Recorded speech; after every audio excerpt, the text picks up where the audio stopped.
लोगों ने कहा कि ये लोग भी तो पंजाब में यही सब करते हैं, जो अपने क्रिटिक्स हैं उनकी ज़बान बंद करते हैं, उन पे केसेस ला देते हैं। डरो मत, और डरोगे तो कायर के रूप में याद किए जाओगे, लड़ोगे तो बहादुर के रूप में याद किए जाओगे। क्या आप उस पीएमएलए के जो स्ट्रिंजेंट सेक्शंस हैं आप उन्हें हटाएंगे, आप ईडी की पावर्स को कम करेंगे, क्या होगा? देखिए, ताकत नहीं है तो ताकत पैदा करनी पड़ेगी, कोई ऑप्शन नहीं है। लेकिन इलेक्टोरल बॉन्ड्स तो आम आदमी पार्टी को भी मिले हैं। बात आपके दर्शकों को ये जाननी चाहिए कि जो 8 बयान केजरीवाल के खिलाफ नहीं दिए गए थे, उसको ईडी ने छिपा लिया। संजय जी, जब आपको जेल में पता चला कि अरविंद केजरीवाल भी अरेस्ट हो गए हैं, तब क्या लगा? क्या ऐसा था, लगा कि नहीं अब सब खत्म हो गया है और जो कार्यकर्ता हैं, जो आपके सपोर्टर्स हैं, अब उनको भी वो भी बहुत डिमोरलाइज हो जाएंगे, अब ये एंड है? देखिए, एक क्षण को बहुत तकलीफ हुई और ये लगा कि अपने आप को मैंने बहुत मिस किया उस वक्त में, कि शायद इस समय मुझे बाहर होना चाहिए था तो मैं और मजबूती से लड़ पाता। लेकिन फिर जब मैंने देखा कि हमारे कार्यकर्ता लाठियां खा रहे हैं, घसीटे जा रहे हैं, विधायकों को, मंत्रियों को बसों में भरा जा रहा है, फिर भी वो एकदम संघर्ष कर रहे हैं, तो बड़ा अच्छा लगा। अगर आप पार्टी के लिहाज से देखेंगे तो हमारे सबसे बड़े नेता और हमारे मुखिया को उन्होंने जेल में डाल दिया, तो ये पार्टी ख़त्म करने की एक साजिश है बीजेपी की, उसी को लेकर इन्होंने सारे खेल किए हैं। लेकिन ये कामयाब नहीं होंगे, हम लोग इनसे पहले भी लड़ते रहे, आगे भी लड़ते रहेंगे। बहुत लोग जेल जाने से डरते हैं और हो सकता है आपकी पार्टी में भी कुछ लोग हो जिनको जेल जाने से डर लग रहा हो। क्या है ये जेल का डर? क्या होता है जेल में? क्योंकि आप रह कर आए हैं, तो मैं आपके थ्रू ये समझना चाह रही हूँ कि क्या ये जेल के जाने का डर क्या है? देखिए, पहली चीज़ तो ये कि जेल के बारे में क्या धारणा है बाहर बैठे हुए व्यक्ति की, कि वो 4 खाने वाला कुर्ता होता है, उसी का पैजामा होता है और टोपी लगा के और पत्थर तोड़ना होता है। ऐसा कुछ नहीं होता आज की जेलों में। आज की जेलें बहुत परिवर्तित हो चुकी है। दूसरी बात यह है कि कष्ट होता है, इसमें कोई दो राय नहीं। 11 दिन तक मुझे एक कोठरी में रखा गया, लोगों से मिलने की इजाज़त नहीं थी, खुद से अपना सारा काम 6 महीने तक, जब तक जेल में रहा, बर्तन मांजना हो, कपड़े साफ करना हो, झाड़ू लगाना हो, अपना काम खुद से करना था, किया। 6 महीने इस जेल के दौरान दूसरा अच्छा पक्ष ये है कि उतनी किताबें पढ़ी जितनी 6 साल में नहीं पढ़ पाता। फ़ोन नहीं थे हमारे पास, दिन में सोने को भी मिल जाता था, खाने के बाद म्यूजिक का रूम था, वहाँ गीत गाना गाने के लिए भी थोड़ी देर पहुँच जाता था। मैं जो आज की तारीख में मैं देखता हूँ कि ये नेता डर के मारे चला गया, वो नेता डर के मारे, डरिए मत, क्योंकि इससे लोगों का विश्वास टूटता है। आज आप बीजेपी के खिलाफ बोल रहे हैं, कल को आप बीजेपी का झंडा उठा ले रहे हैं, सिर्फ ईडी सीबीआई के डर से। अरे भाई, क्या हो जाएगा? राजनीति कर रहे हो, साल 6 महीने जेल रहना पड़ेगा, कोई बात नहीं। कितने क्रांतिकारियों ने, कितने राजनेताओं ने जेल काटी है।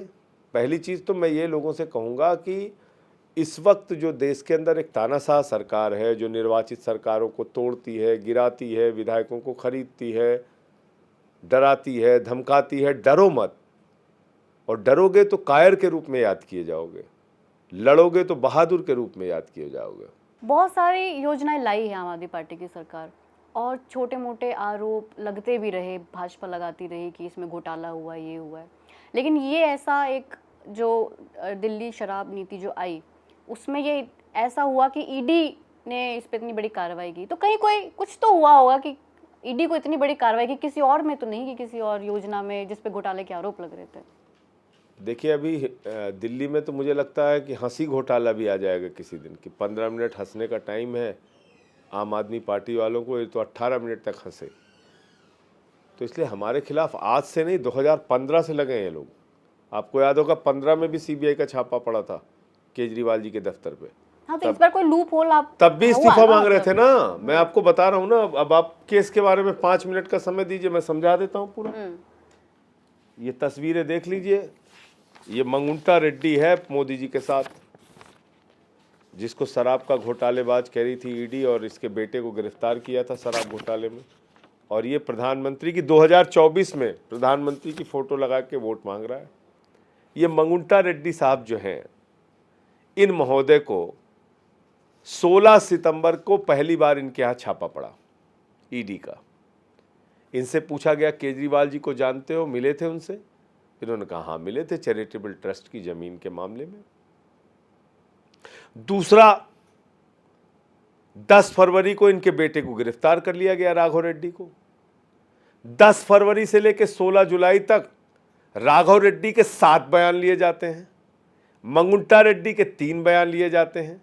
जब बाप बेटे का 7 बयान और 3 बयान मिला के 10 बयान होता है, 8 बयानों में वो केजरीवाल के खिलाफ नहीं बोलते हैं, एक एक दो बयान में जैसे ही बोलते हैं उन लोगों को जमानत मिल जाती है। यानी कि राघव रेड्डी जो पकड़ा गया था उसको 18 जुलाई को जमानत मिल जाती है। एक सबसे बड़ी बात आपके दर्शकों को ये जाननी चाहिए कि जो 8 बयान केजरीवाल के खिलाफ नहीं दिए गए थे उसको ईडी ने छिपा लिया, उसको कोर्ट के सामने नहीं रखा। बोले साहब ये अनरिलाइड अपॉन डॉक्यूमेंट है। शरद रेड्डी को 9 नवंबर को उसके यहाँ छापा होता है, 10 नवंबर को उसकी गिरफ्तारी हो जाती है 2022 में। 12 बयान में 10 बयान में कभी नाम नहीं लिया, अंतिम के 2 बयानों में केजरीवाल का नाम लेता है और उसके बाद उसकी जमानत हो जाती है। और शरद रेड्डी के सच को आप समझेगी तो आप हैरान हो जाएंगी। शरद रेड्डी 10 नवंबर को ईडी की कस्टडी में जाता है और 15 नवंबर को 5 करोड़ की नजराना पेशगी की रिश्वत भाजपा को पहुंचाता है और कुल मिलाकर अपनी गिरफ्तारी से लेके और उसके बाद तक में 55 करोड़ रुपए भारतीय जनता पार्टी को देता है इलेक्टोरल बॉन्ड्स के जरिए। इलेक्टोरल बॉन्ड्स के जरिए। अरे इलेक्टोरल बॉन्ड्स भी एक बड़ा घोटाला सामने आया ना। लेकिन इलेक्टोरल बॉन्ड्स तो आम आदमी पार्टी को भी मिले हैं, उनको भी वो मिला है। तो जो आपकी भी लिस्ट है, आप सारे बिजनेसमैन की, तो क्या ऐसा हो सकता है कि इन्वेस्टिगेशन कराए और ऐसा कोई ट्रेल कभी नहीं मिलेगा? या इन्वेस्टिगेशन कराओ, कराइए ना, हम तो कहाँ मना कर रहे हैं। लेकिन जो भाजपा का सच है जिसमें उनका घोटाला मनी ट्रेल सामने आ रहा है, उस पर क्यों कार्रवाई नहीं कर रहे आप? आरोप आप कह रहे हैं कि ये आरोप हैं और ये फर्जी आरोप हैं, है ना? तो कभी अरविंद केजरीवाल भी हाथों में कागजों का पुलिंदा लेकर ये कहते थे और एक्सपेक्ट करते थे लोगों से कि उसको यकीन करें, उन जो वो बातें कह रहे हैं, वो जो आरोप लगा रहे हैं, पत्रकारों से एक्सपेक्ट करते थे कि वो करें। तो हम तो यही कह रहे हैं ना कि कागजों पे यकीन कीजिए। जो ये कागज छिपाए गए हैं इन पे भी तो यकीन कीजिए। आप 2 साल से जांच कर रहे हो, ट्रायल आपने शुरू नहीं किया। इस पीएमएलए के मामले में 3 साल से लेकर 7 साल की सजा है। अब आप 20 साल तक खाली ट्रायल ही नहीं शुरू करोगे, जांच चलती रहेगी तुम्हारी और तब तक आदमी जेल में सड़ता रहे। ये कहाँ लिखा हुआ है? कॉन्स्टिट्यूशनल क्राइसिस अगर होता है अभी, क्योंकि उन्होंने इस्तीफा नहीं दिया अरविंद केजरीवाल ने, लेकिन कॉन्स्टिट्यूशनल क्राइसिस हुआ, प्रेसिडेंट रूल लगाया, उस स्थिति में आप लोग क्या करेंगे? कॉन्स्टिट्यूशनल क्राइसिस का तो कोई सवाल ही नहीं है। दिल्ली का काम चल रहा है, हमारे मंत्री अच्छे से काम कर रहे हैं। वो तो कुछ भी सकता बात, क्योंकि आपने ये भी नहीं कैसे हो रहा है बताइए ना। अरविंद केजरीवाल को मणिपुर 1 साल से जल रहा है, वहां पर एक कारगिल के फौजी की पत्नी को निवस्त करके घुमाया जाता है, हिंसा हो रही है, दंगे हो रहे हैं और वहां के मुख्यमंत्री को तो माला पहना के अपने कंधे पे लेके भाजपा ही घूम रहे हैं।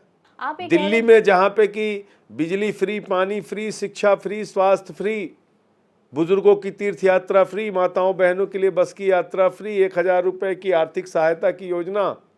यहाँ कॉन्स्टिट्यूशनल क्राइसिस है और जहाँ मणिपुर जल रहा है वहाँ कोई क्राइसिस नहीं है।